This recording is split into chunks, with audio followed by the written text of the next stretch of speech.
Criando União. Eva Perracos. Capítulo 12. Da interação negativa e inconsciente à escolha consciente do amor. Saudações e bênçãos para cada um dos meus amados amigos. O poder do amor e a força da verdade crescerão cada vez mais e sempre naqueles que avançam no caminho.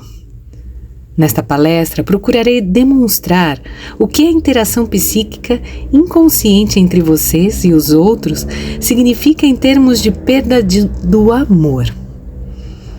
Quando vocês estão apenas vagamente cientes do seu lado negativo, mal percebendo a dor que infligem aos outros, engalfinhando-se numa luta de culpa e de autojustificação. Não conseguem deixar de associar os outros com seus próprios conflitos inconscientes e esse lado negativo. Por não admitir o lado negativo, vocês incorrem em dupla culpa. Primeiro, a culpa pela própria atitude negativa. Podemos chamá-la de culpa primária.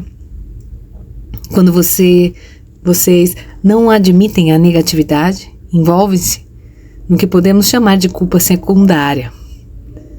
Se a culpa primária fosse admitida e suas consequências verdadeiramente aceitas, ela deixaria de ser culpa, mas a culpa secundária cala fundo na alma de todos. É uma carga que consome muita energia vital. A negação sempre implica atos prejudiciais, internos ou externos, para com os outros.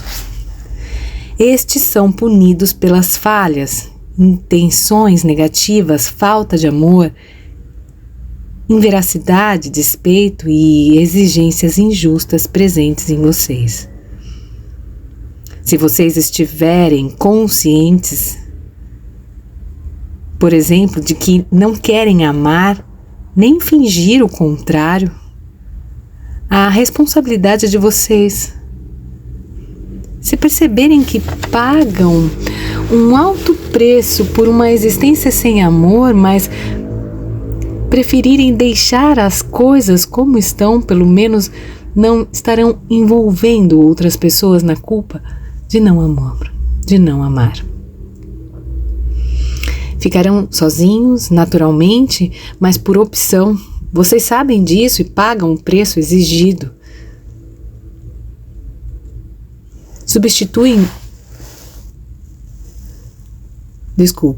Subtraem ao mundo a sua maravilhosa capacidade de amar. É verdade, e nesse sentido, vocês falham. Culpar os outros. Mas quando vocês culpam os outros pela falta de amor, mesmo que usem defeitos reais como desculpa, quando vocês os punem pelo resultado da sua própria atitude de desamor e concebem argumentos para justificar o retraimento, vocês, meus amigos, fazem mal de verdade. Esse processo é muito difundido, muito comum, e no entanto é tão sutil que só as pessoas possuidoras de uma considerável capacidade de autopercepção podem começar a reconhecê-lo em si mesmas e, portanto, também nos outros. Esta é uma atitude básica. Existe em muitas variações e com diferentes graus de intensidade. A recusa do amor, quando não admitida, manifesta-se muitas vezes na seguinte atitude. Abre aspas.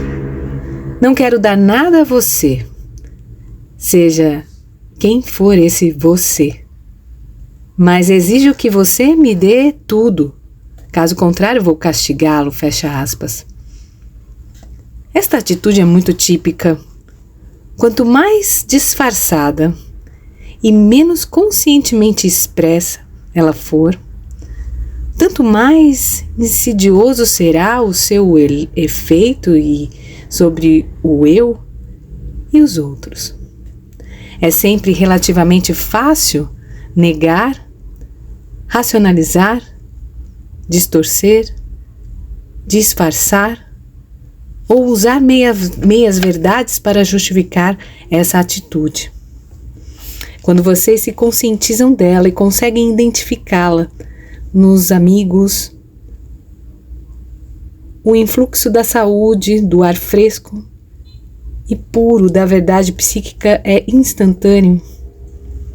Vocês se libertam da culpa secundária.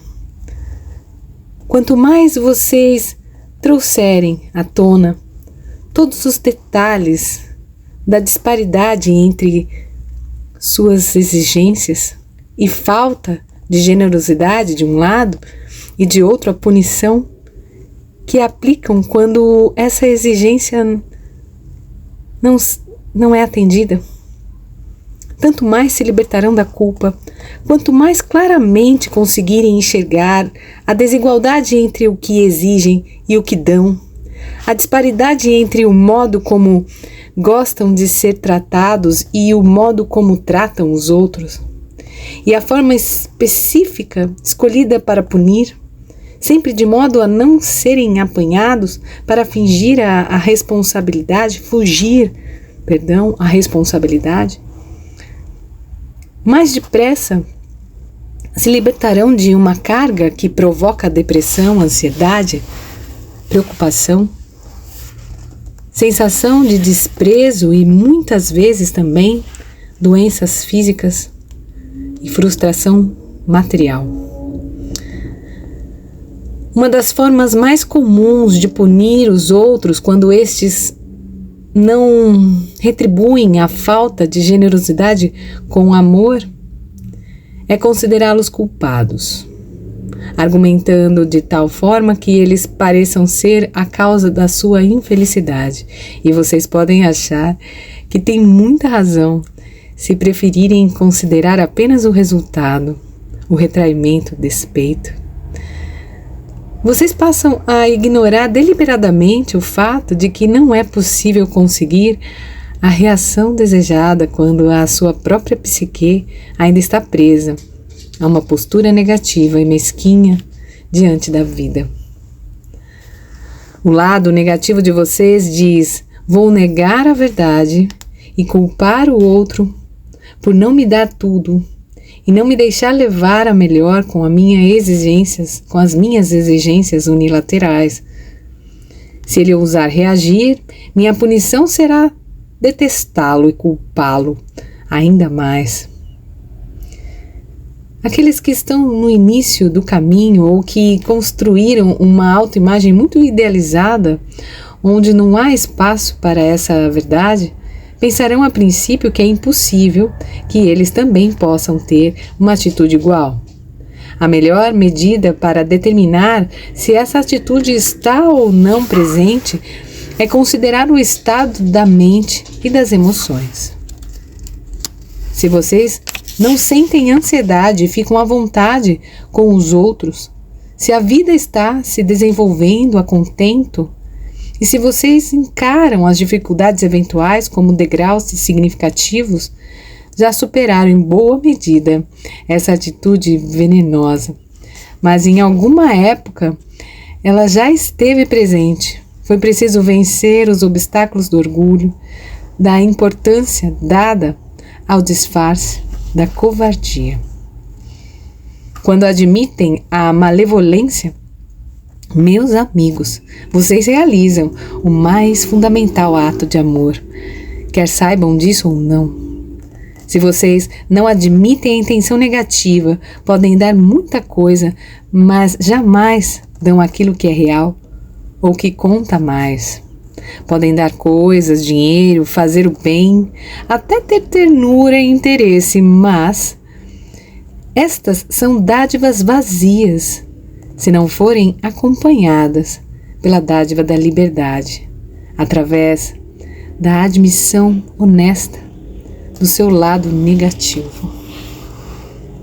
A culpa decorrente das exigências injustas, do despeito, da retirada do amor e da culpa composta, que nasce quando os outros são castigados pelas desgraças de vocês,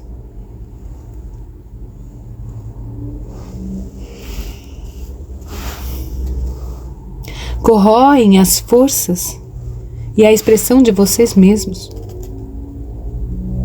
Enfraquecem de verdade. Enquanto mantiverem essa atitude, como vocês poderão ter fé em si mesmos, acreditar na própria dignidade como seres humanos livres. Vocês podem treinar todos os tipos de formas artificiais de adquirir autoconfiança, mas essa tentativa não dará certo enquanto não enfrentarem a culpa secundária e se livrarem dela, admitindo-a. Então, podem até conservar, se quiserem, a culpa primária, a culpa de não querer amar, mas pelo menos terão assumido essa responsabilidade. Vocês veem, meus amigos, que o mundo de vocês é um mundo de dualidade. Existe tanta confusão por causa da alternativa entre isto ou aquilo. A humanidade está entravada pelo conceito dualista de um ou dos dois precisar levar a culpa, seja pelo que for. Ou você é mau e errado, ou o outro que é. Isso cria uma séria dificuldade, tornando impossível estar com a razão. Se você está errado e o outro não tem culpa, você sente que existe alguma coisa não totalmente certa com essa situação. Também sente que lhe atribuem uma responsabilidade indevida. Se você é o único a assumir o ônus da culpa, certamente espera ser condenado ou ao ostracismo. Essa suposição é uma carga intolerável, não corresponde à verdade e não permite ver com clareza. Faz com que vocês se sintam ainda mais inferiores e indignos de amor. A infelicidade parece uma punição justa e não uma escolha que pode ser alterada à vontade. Quem assume toda a culpa permite, por assim dizer, que os outros manifestem secretamente suas intenções negativas. Quem, ao contrário, sente necessidade de se justificar totalmente ao explicar seu comportamento, também se coloca numa situação terrível. Ele também sente que alguma coisa está errada e sabe que considerar o outro totalmente mal também não corresponde à verdade. Se for preciso manter essa farsa, que pode parecer desejável para se livrar da culpa, a pessoa pode se tornar ansiosa, medrosa, vivendo sob a ameaça de que suas defesas sejam destruídas. Essa pessoa não pode se permitir ser descontraída, por exemplo, natural e íntima dos outros. Ao escolher o partido da inocência, entre aspas, ela impossibilita qualquer tipo de intimidade. Nesse caso, ela também não consegue sentir-se bem. A interação inconsciente. A maioria dos seres humanos ainda é incapaz de perceber como a distorção e o negativismo afetam e reforçam diretamente as distorções e o negativismo dos outros, formando um engate. Na interação entre duas psiques ocorre o seguinte: suponham que alguém passe a seguinte mensagem não verbal a quem esteja ligado numa interação negativa. Abre aspas. Vou castigar você por não preencher minhas exigências, que são insaciáveis. Não vou amá-lo nem dar-lhe nada. Vou castigá-lo fazendo-o sentir-se culpado. E se você quiser alguma coisa de mim, vou negar. Vou castigá-lo da forma mais exemplar, passando a ser sua vítima, para você não poder me culpar nem me pegar. Fecha aspas. Suponham que o outro esteja tentando interiormente adotar uma postura semelhante. A resistência dessa pessoa, por sua vez, pode ser expressa nesses termos. Abre aspas. Não posso desistir da atitude defensiva. Os outros estão dispostos a me ferir, a fazer de mim uma vítima e me explorar. Se eu abrir meu coração ao amor, não conseguirei nada a não ser rejeição, injustiça e ódio. Não vale a pena. É melhor continuar fechado. Fecha aspas. Imaginam como a atitude da auto-vitimização da primeira pessoa reforçará a resistência irracional da segunda a abrir-se e a se tornar vulnerável a amar? A parte amedrontada da alma, que se protege, entre aspas, pela negação e pelo retraimento, será consideravelmente reforçada sempre que deparar com as intenções negativas do outro. O castigo muitas vezes assume a forma de graves acusações que difamam o caráter do outro. Ou é possível até usar os defeitos verdadeiros do outro para castigá-lo por não estar à altura das exigências feitas e por não aceitar entrar num acordo em que um deve dar tudo e o outro pouco ou nada. A interação inconsciente nessa área, portanto, fortalece e justifica a convicção de que a atitude negativa é uma defesa necessária. Desse ponto de vista tacanho, esta parece uma postura correta. Assim, quando as intenções são negativas, você também é responsável pelo outro. Uma das verdades aparentemente paradoxais da realidade espiritual é que, embora você seja primordialmente responsável por si mesmo, também é responsável pelo outro.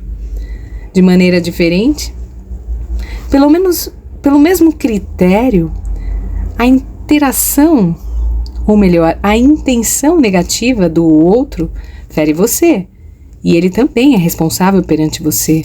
Entretanto, o outro não poderia ter êxito se você não fincasse pé tenazmente. Nesse sentido, você é responsável. Todos têm a opção de usar as más intenções dos outros como desculpa para não amar ou para procurar uma nova forma de reagir à vida. Portanto, é igualmente correto dizer que você é exclusivamente responsável por si mesmo e que os outros são exclusivamente responsáveis por si mesmos e que, em última análise, todos são responsáveis pelos outros. Não há divisão na realidade máxima. No fim das contas, não existe divisão entre o eu e o outro. Vocês são o outro e os outros são vocês. A separação é uma ilusão. Portanto, quando vocês acabam com o velho padrão de culpa,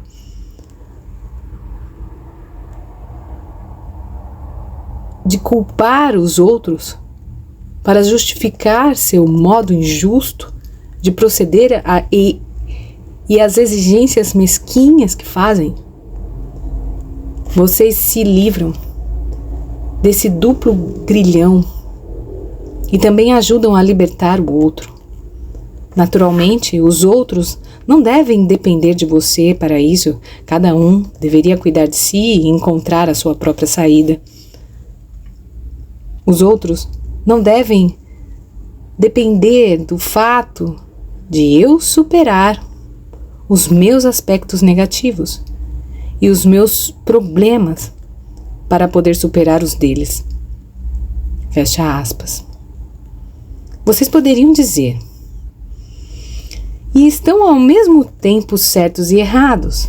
Estão certos porque os outros podem realmente fazer o que quiserem, independente do que vocês façam.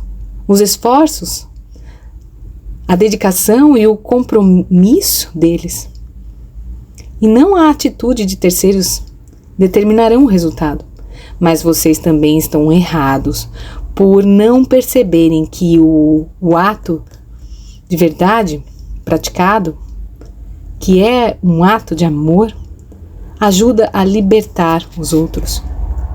O fato de vocês aceitarem a parte que lhes cabe elimina muita confusão, permitindo identificar a verdadeira contribuição de cada um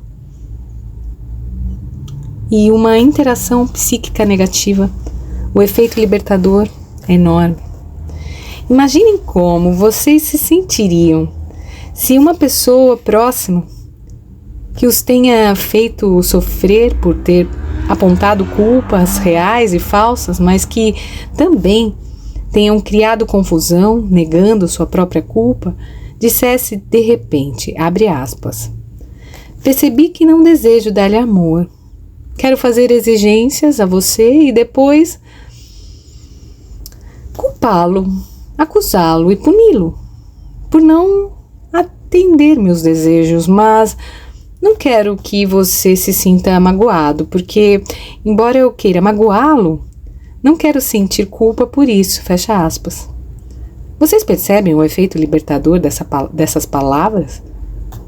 Provavelmente vocês não reagiriam a tal ato de amor com hipocrisia, declarando que sempre souberam disso e colocando-se no papel de vítimas inocentes. Se vocês admitirem o caráter injusto de tantas exigências e o medo de expor os sentimentos e as intenções negativas, podem sair com um orgulho ferido e nada mais. Seu interlocutor, naquele momento, recebe uma dádiva de amor, mesmo que vocês possam continuar não querendo amar com o coração, com as emoções, com o interior. Mas vocês começam a amar porque começam a ser autênticos. Ao se libertar os outros da falsa culpa que é atribuída a eles para disfarçar a culpa que vocês sentem, vocês permitem que eles tenham uma noção da culpa real, sem ficar atrasados e sem a dolorosa luta interior, onde se confundem culpa e acusações recíprocas. A libertação e o esclarecimento muitas vezes levam à solução dos problemas mais profundos. É como se a personalidade precisasse dessa graça exterior, dessa mão amiga, pois a atribuição desonesta de culpa aos outros torna quase impossível que estes se exponham. Significa que, se eles admitissem a culpa, vocês estão certos ao acusá-los de serem maus, de provocarem a sua desgraça. É assim que as pessoas ficam presas umas nas outras, por atitudes negativas, projeção de culpa, do tipo ou isto ou aquilo, confusão e interações negativas.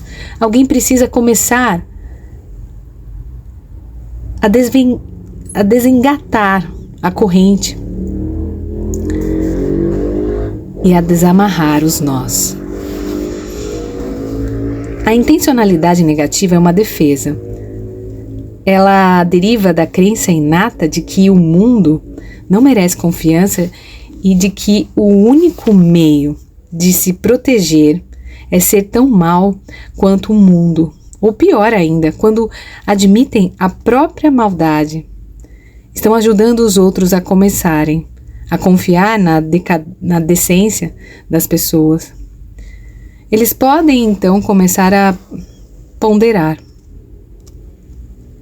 Abre aspas. Talvez a vida não seja tão perigosa, afinal, talvez eu não esteja sozinho na minha vergonha e nas minhas culpas ocultas. Talvez eu possa esquecer, talvez eu também possa admitir esses sentimentos sem ser considerado o único responsável, fecha aspas.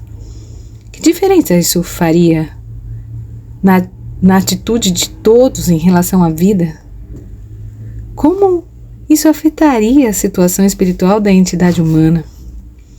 Os efeitos positivos da honestidade. Quando todos vocês trabalham juntos, dessa maneira honesta, o sistema de energia começa a mudar. O amor não é um comando emitido pela vontade, pela mente, não é uma abstração, não é um gesto teatral e sentimental. É vigoroso, afirmativo e livre. A honestidade é a mais necessária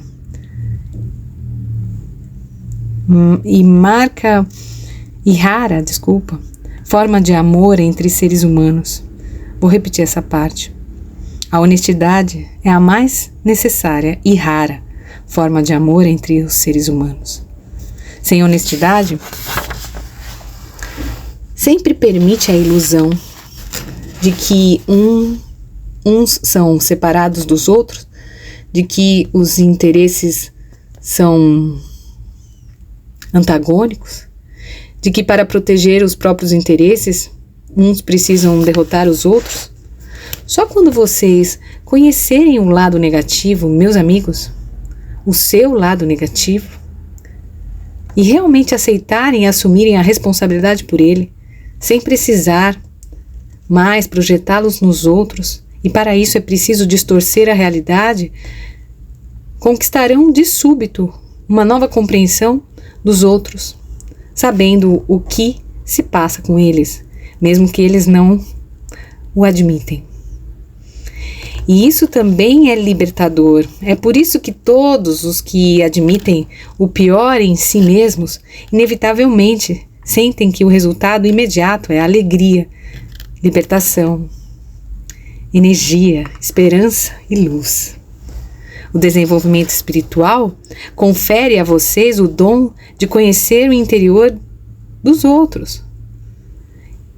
O que pensam, o que pretendem e o que sentem não é mágica, é algo que acontece naturalmente porque, na verdade, vocês e os outros são um só. Ao ler corretamente o que está na mente de vocês, não poderão deixar de ler a mente dos outros, pois a realidade, a mente é uma só. Os outros são um livro fechado apenas enquanto vocês se escondem da própria mente. Ser capaz de ler a mente dos outros seria uma mágica perigosa se derivasse do poder psíquico de alguém.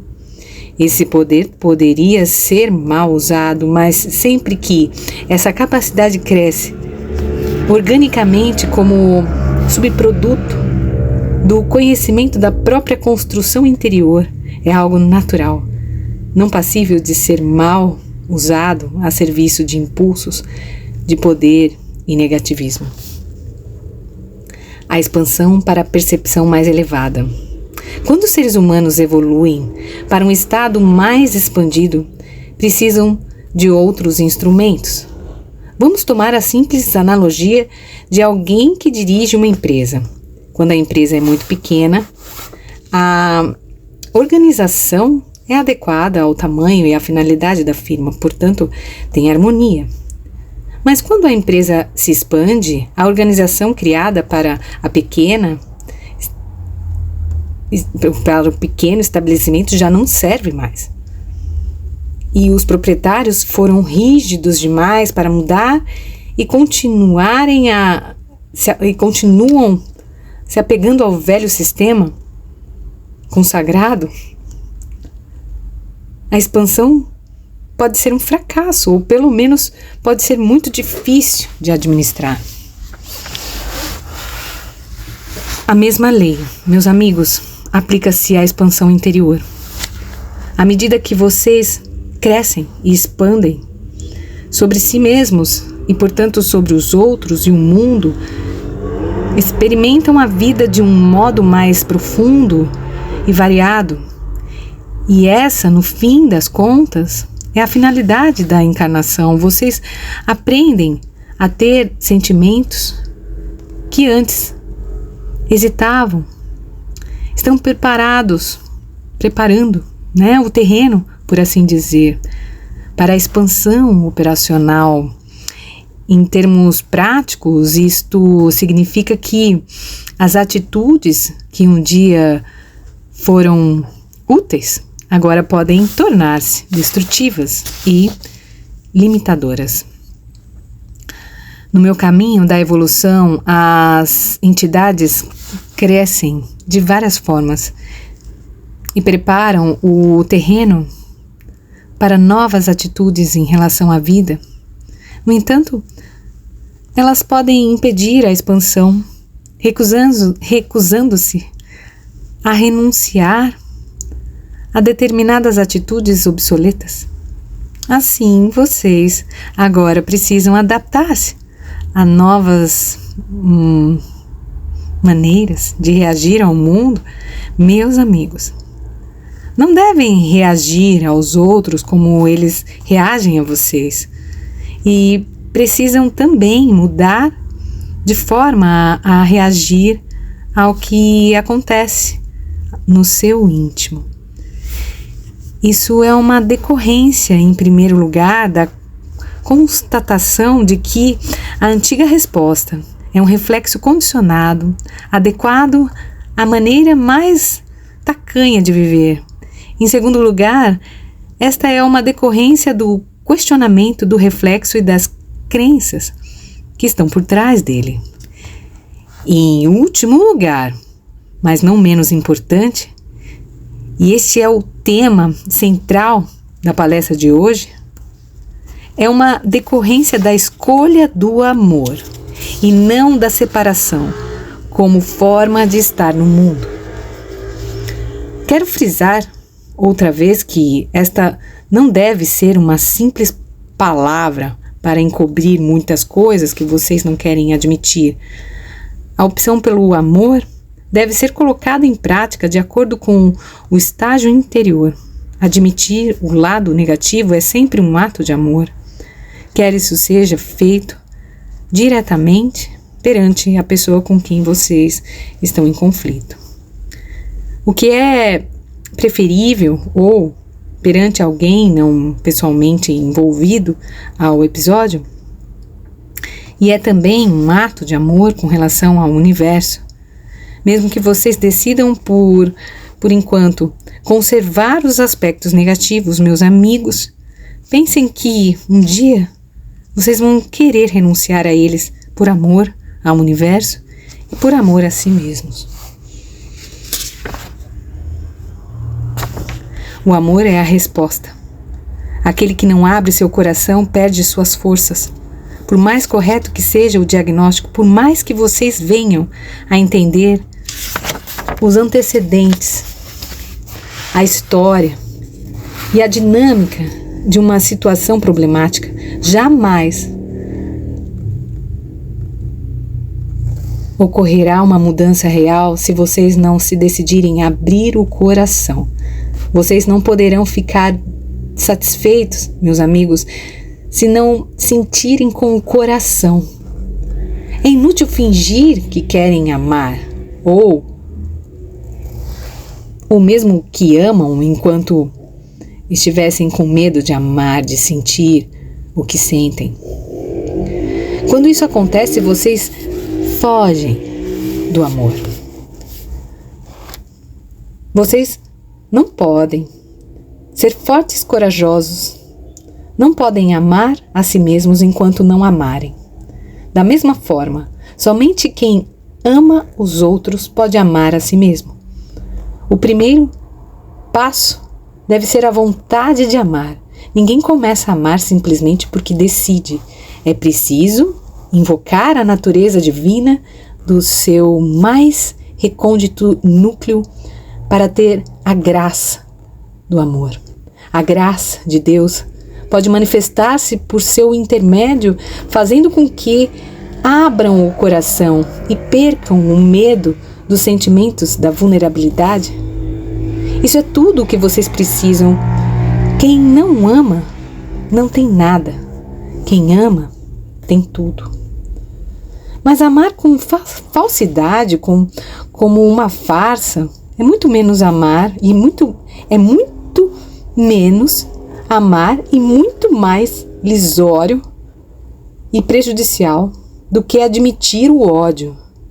Admitir o ódio é um ato de mais amor do que o ato aparentemente amoroso que nega o ódio. Pensem nisso, meus amigos. A raiva saudável pode ser uma expressão do amor. Pergunta: e a raiva? Será que eu entendi direito? Ou seja, que às vezes é bom deixá-la extravasar? Resposta: sim. A raiva saudável precisa ser expressa de vez em quando numa vida bem integrada. A raiva saudável não gera desarmonia interior. É um grande erro ignorar ou negar esse fato. A negação vem da junção artificial das forças interiores e da sobreposição de bondade forçada e falsa.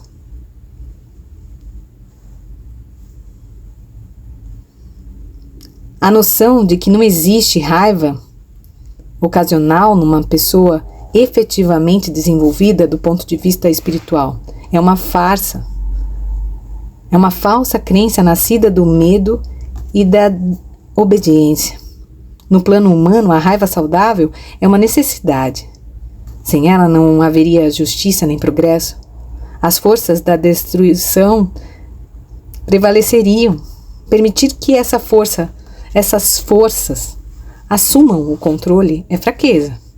Não amor, medo. Não bondade. Colocar panos quentes e incentivar o abuso. Não viver construtivamente. Isso destrói a harmonia em vez de promovê-la. Destrói o crescimento saudável. A raiva pode ser uma reação ocasional, tão saudável e necessária quanto o amor. Ela faz parte do amor. Ela também surge espontaneamente. Ela também não pode ser forçada. Tentar forçar ou negar qualquer emoção leva ao auto-engano e o que por muitas vezes pode levar a pretender que a raiva doentia é saudável. A causa não determina se a emoção despertada é raiva saudável ou doentia. A causa pode justificar totalmente a raiva saudável, autêntica, real, que nesse caso naturalmente é construtiva. No entanto, a raiva pode ser do tipo doentio devido aos problemas não resolvidos, a insegurança, as culpas e as dúvidas, as incertezas e as contradições desta pessoa. A questão em si pode provocar raiva justificada, mas a pessoa pode não ser capaz de expressar esse tipo de sentimento. Na medida exata em que uma pessoa é capaz de sentir e expressar amor verdadeiro, ela também é capaz de manifestar raiva saudável e construtiva. Tanto o amor real como a raiva real vem do eu interior. Absolutamente todo sentimento real é saudável e construtivo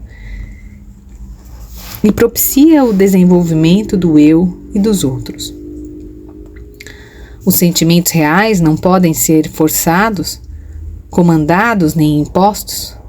Eles são uma expressão espontânea que ocorre como resultado natural e orgânico do exame de nós mesmos. Pergunta: nesse caso, você aceitaria a violência física? Não. Resposta: não. A raiva saudável não se manifesta necessariamente como violência física. A expressão de emoções negativas, mesmo quando não são saudáveis, não precisa de maneira nenhuma levar a atos destrutivos, sejam físicos ou não.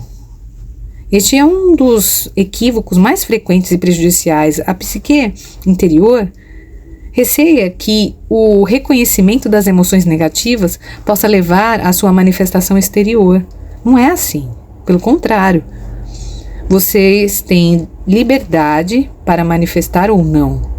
Podem escolher como e quando fazer isso, ou concluir se querem expressar alguma emoção apenas quando estão plenamente conscientes. Quando não estão cientes do que realmente sentem e por quê,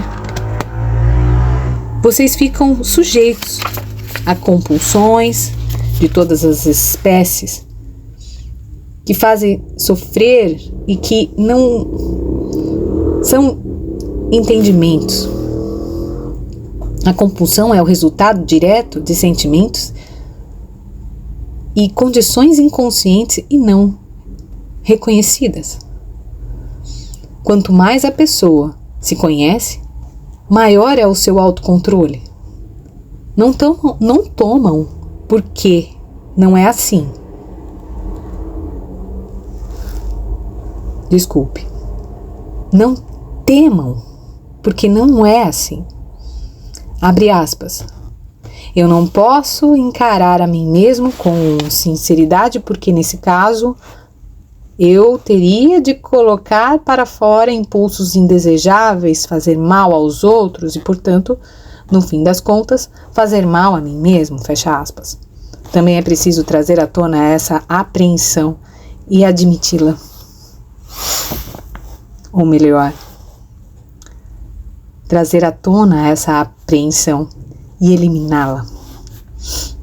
Repitam o seguinte todos os dias ao meditar, abre aspas. A percepção do que eu sinto, por mais indesejável que seja, me dará liberdade. Tenho opções para agir apenas na medida da minha percepção. Posso decidir expressar verdadeiramente e verbalmente meus sentimentos quando sua finalidade for boa, como numa sessão com quem me ajuda.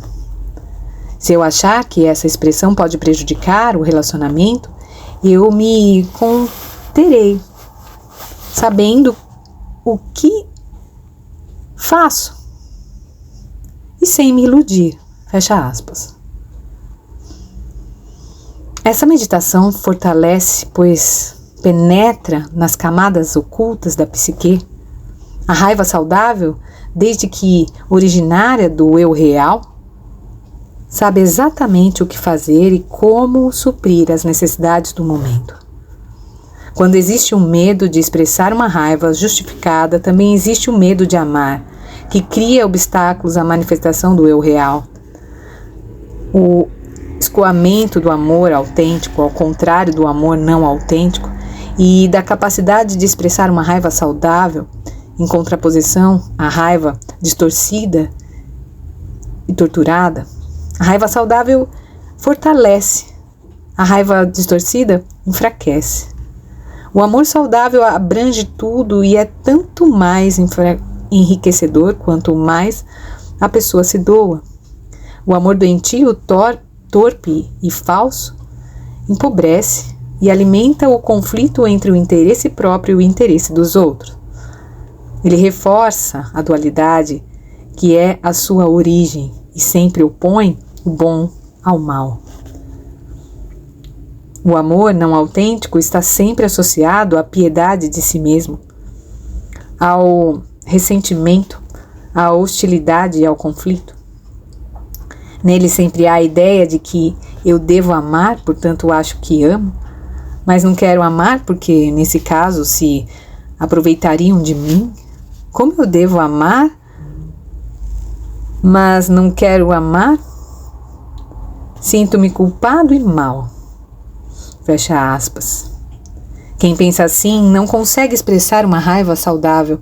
Ela é abafada no nascedouro, pois, como uma pessoa não ousa amar, duvida do seu direito de sentir raiva.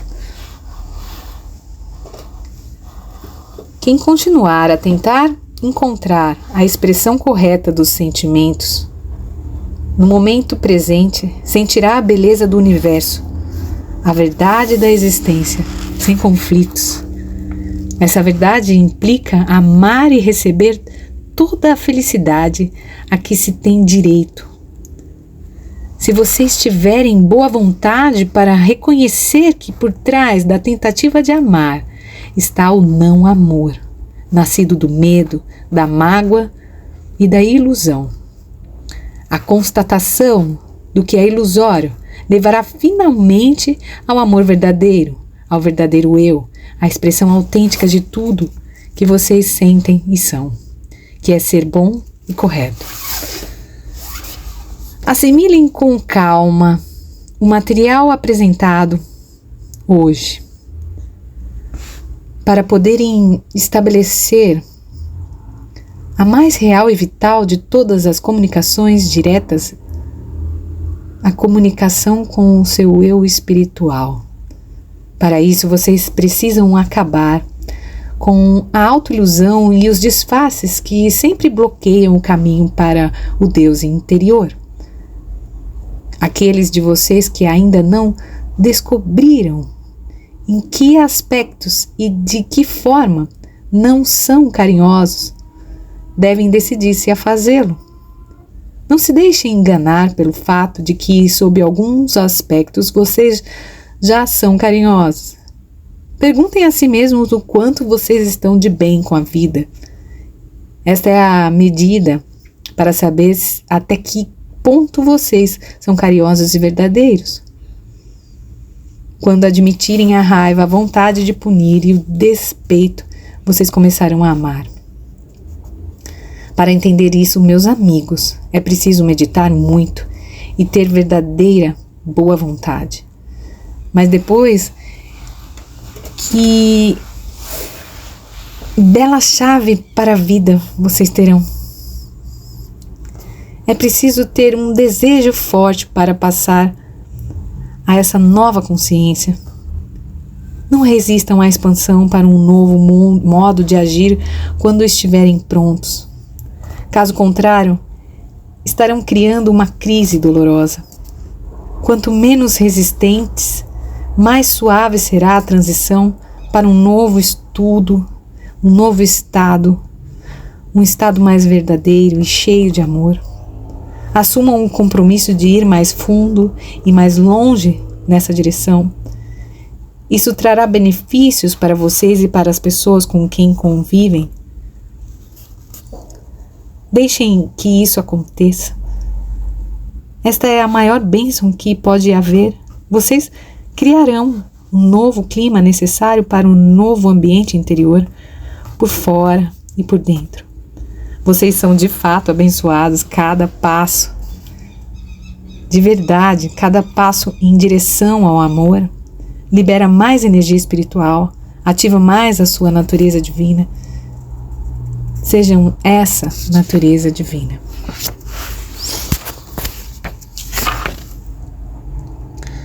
O relacionamento na era da consciência expandida é a parte 3 que vamos ler no nosso próximo vídeo. Até lá!